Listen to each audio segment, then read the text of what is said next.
بسم الله الرحمن الرحيم الحمد لله رب العالمين والصلاة والسلام على سيدنا محمد الصادق الوعد الأمين اللهم لا علم لنا إلا ما علمتنا إنك أنت العليم الحكيم اللهم علمنا ما ينفعنا وانفعنا بما علمتنا وزدنا علما وأرنا الحق حقا وارزقنا اتباعه وأرنا الباطل باطلا وارزقنا اجتنابه وجعلنا ممن يستمعون القول فيتبعون أحسنه وأدخلنا برحمتك في عبادك الصالحين أما بعد السلام عليكم ورحمة الله تعالى وبركاته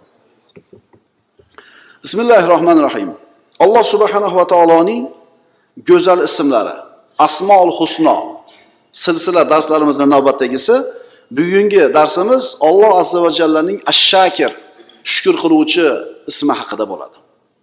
Bu go'zal ismi Qur'onda faqat ikkita o'rinda zikr qilingan. Astagfiru billah. Inna safa wal marwata min sha'airillah faman hajjal bayta aw i'tamara fala junaha alayhi an yattawwafa bihima wa man tatawwa'a khayran fa innalloha shakirun alim.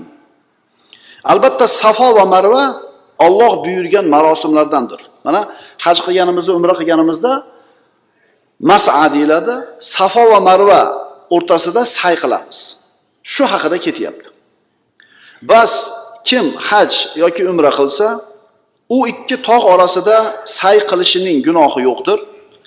Va kim o'z ixtiyori ila yaxshilikni niyat qilsa, bas albatta Alloh shukr qilguvchi, shokir va bilguvchi bo'lgan zotdir.